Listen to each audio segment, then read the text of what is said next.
Before you begin this video, please make sure that you have installed the Pantone extension. The instructions for that assignment are with your Pantone assignment. It'll teach you how to download the extension. Once you've downloaded the extension, you can watch this video. So first thing what you're going to do is create a new document. This is going to be intended for the web, and following your assignment, it says to create a web cover for 1024 pixels by 500 pixels high. Make sure this says pixels and not picas. So you can just type that in, 1024 and then 500. Number of pages is going to be 1. Start page is 1. One column. And whatever the margin standard is, it should be 36 pixels on yours, but if it isn't, go ahead and put 36 pixels. If you have preview selected, yours should look just like mine does in the background. Hit create. So I'm going to zoom out a little bit. So assuming yours looks just like this, I want you to first turn on your Pantone extension. So you're going to go to Window, Extensions, and Pantone. Again, you should have followed the directions to install this. If you haven't, you can go up to Find Extensions on Exchange and follow the directions after typing in Pantone Connect, follow the directions to install that. But assuming you've already installed it, go to Extensions and hit Pantone.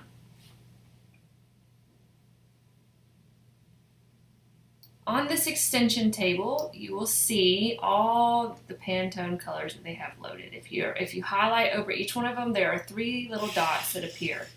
You can add any of these to your swatches by hitting the 3 dots and hit Add Color to Swatch. And then they would appear in your swatches on the right-hand side. But what I'm going to do is use a photo, kind of working backwards here, because I want to assume that I'm working for Pantone and I want to create a new Pantone swatch. So I'm going to load a really pretty photo that I like, and I'm going to find colors from that photo and then make up a Pantone color using that photo. So to do that, I'm going to go to the hamburger symbol in the top left and choose Extract. Then I'm going to click on this item and go find the photo that I've saved. So I went onto Google, I found a high-res image, and I named it Pantone Room, and I saved it in my mini assignments folder. So I'm going to click that JPEG and hit open, and it should load into your Pantone dialog workspace.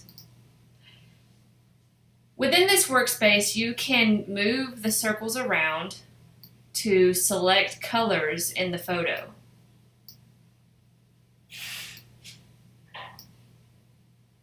So there's a lot of great bright colors to choose from. I've got the purple, the brown, the golds, the blues.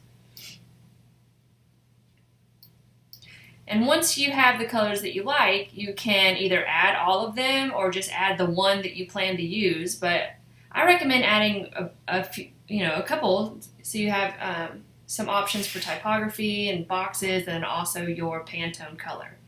So for each one of them, you would hit the 3 dots and go to Add Color to Swatch.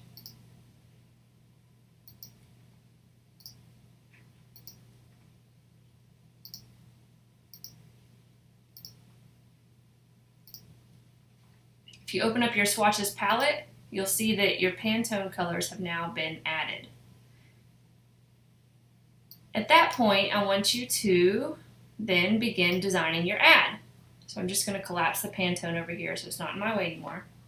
And I'm going to go and find that photo that I just used to extract those palettes, and I'm going to add it to this rectangle.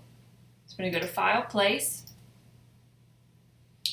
find that Pantone color, hit open, and I'm going to fill it correctly. So right click, fitting, fill frame proportionally. I'm also going to remove the outline. I don't want that on there, on that photo. So now I have a background image to choose from, to design from, and I also have my Pantone colors loaded properly in my swatches. So at this point, I'm just going to design around the photo and introduce my swatch. So I'm going to draw a rectangle across this area, and that's where my text is going to go. I'm going to fill it with white, and I'm going to change the transparency just a little bit. The reason I'm doing this is because the window here is a lot brighter than the wall. So if I chose white text on the wall, it wouldn't show up on the window. And if I chose black, it would be kind of weird on one side and not the other. So this box helps it break up a little bit so that window doesn't interfere in the design. So I'm going to make a text box. And I'm just going to name this color. I'm going to choose the pretty blue that's on the fireplace. And I'm going to name it Velvet Ocean.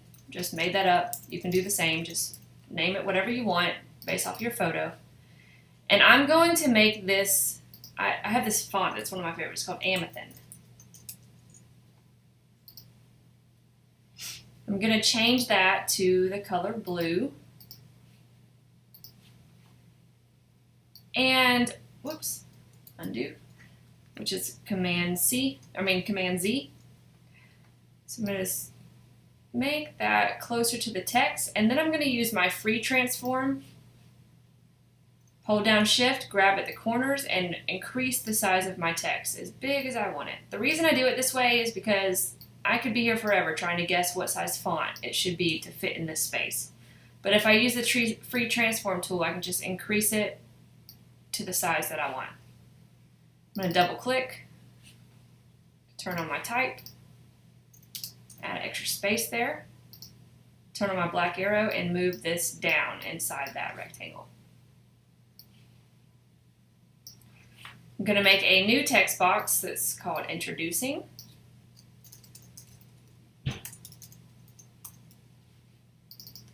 I'm going to use that same font, Amethyst. This is one I downloaded from online. I encourage you to start downloading fonts if you haven't done so already.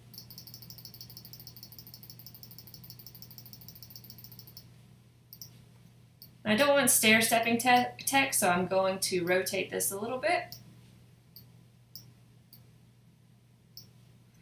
And you can see I used the gold that's from this chair and from the pillow over here. So I'm utilizing colors within my design that come from the photo.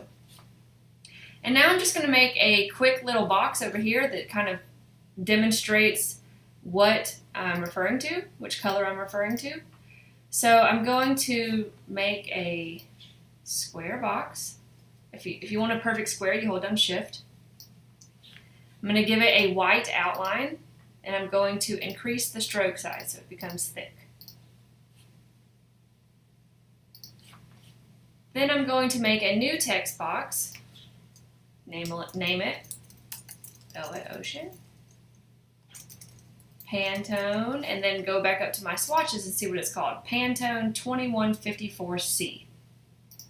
So type that in, 2154C. I'm going to change the font, Arial Narrow, bold. I'm going to make it all caps quickly with this button.